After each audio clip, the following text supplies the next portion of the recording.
کہ وتواصوا بالصبر، اور صبر کی وصیت کرنی ہے۔ دیکھیں وتواصوا بالحق میں بھی صبر آ جاتا ہے،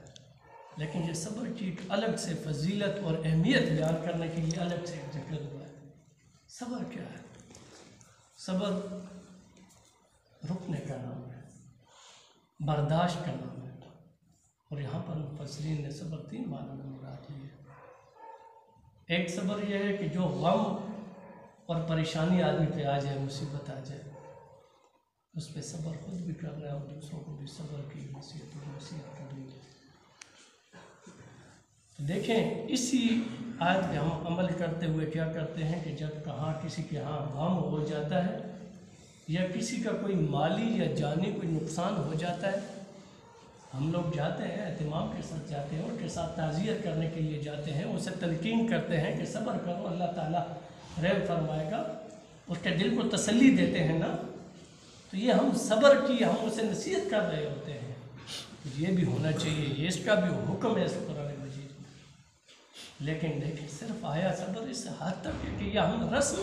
ایک رسم چل رہی ہے تو ہم ادا کر رہے ہیں، یا ہم اس قرآن کا حکم سمجھ کر جاتے ہیں۔ پہلے تو اسے بھی کلیئر کرنا چاہیے کہ ہم کسی کے ہاں جاتے ہیں، اسے صبر کی ہم نصیحت کرنے جاتے ہیں تو ہم رسماً جا رہے ہیں یا اس اللہ تعالیٰ کا حکم سمجھتے ہوئے ہم جا رہے ہیں۔ ایک تو یہ بھی جاننا چاہیے، ایک دوسرے کے ساتھ تعزیت کرنی چاہیے، صبر کی تلقین کرنی چاہیے غم اور مصیبتوں پر، اور خود تو لازم ہے، خود تو اول ہے نا، خود عمل تو پہلے ہے۔ اس کے ساتھ ساتھ آیا کبھی ہم نے اور معنوں میں بھی صبر کی، خود صبر کیا ہے یا دوسروں کو صبر کی نصیحت ہم کرتے ہیں؟ دوسرا اس کا مطلب یہ ہے کہ برائی کرنے کو جی چاہتا ہے،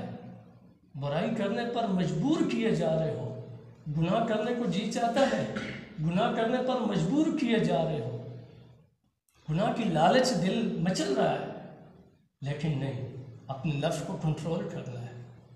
اپنے نفس کو روکنا ہے۔ یہ صبر علی المعصیت، یعنی گناہوں سے بچنے پر صبر،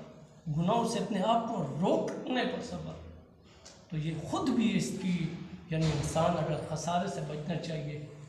انسان خسارے سے اگر بچنا چاہتا ہے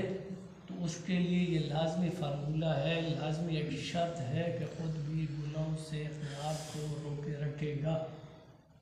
اور ساتھ میں اگلے یہ دوسرے کے ساتھ معاملہ ہے کہ دوسرے آدمی کو گناہوں سے روکنا، اسے گناہوں سے رکنے کی تلقین کرنا۔ بسا اوقات ہمارے دوست احباب، ہمارے رشتہ دار، ہمارے گھر میں ہمارے بیوی بچے، ہمارے بھائی، ہمارے بزرگ، یا ہمارے اڑوس پڑوس میں کیا ہوتا ہے کہ وہ مجبور ہو جاتے ہیں کسی گناہ کی طرف مائل ہونے میں۔ تو ہم نے جس طرح ہم تعزیت میں، غم میں ہم صبر کی تلقین کرنے کے لیے جاتے ہیں اہتمام کے ساتھ، آیا کبھی ہم نے اس معاملے میں بھی کسی کو صبر کی تلقین کی ہے کہ نہیں میرے بھائی صبر کرو، اس گناہ کے کام میں قدم نہیں رکھنا ہے؟ یہ بھی آپ کے اوپر خوشی آ رہی ہے، غمی آ رہی ہے، تو اس میں اگر ہمیں پتہ ہوتا ہے کہ ایک آدمی گناہ کی تکلیف کرنا چاہتا ہے، یا تو خود وہ کرنا چاہتا ہے یا وہ معاشرے سے مجبور ہو، کس سے مجبور ہو کے؟ اپنے گھر کی خواتین سے مجبور ہو کے، کبھی اپنے بچوں سے مجبور ہو کے، بچوں کے ہاتھوں وہ ایک غلط تقریب کی وہ بنیاد رکھتا ہے، غلط تقریب کا وہ اہتمام کرتا ہے۔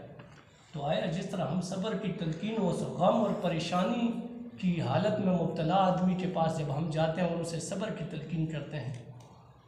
تو آیا کبھی ہم نے ایسے موقعوں پر بھی کسی کو جا کر صبر کی تلقین کی ہے کہ نہیں میرے بھائی یہ اس گناہ کے کام میں قدم نہیں رکھنا، اس محفل کا اہتمام نہیں کرنا،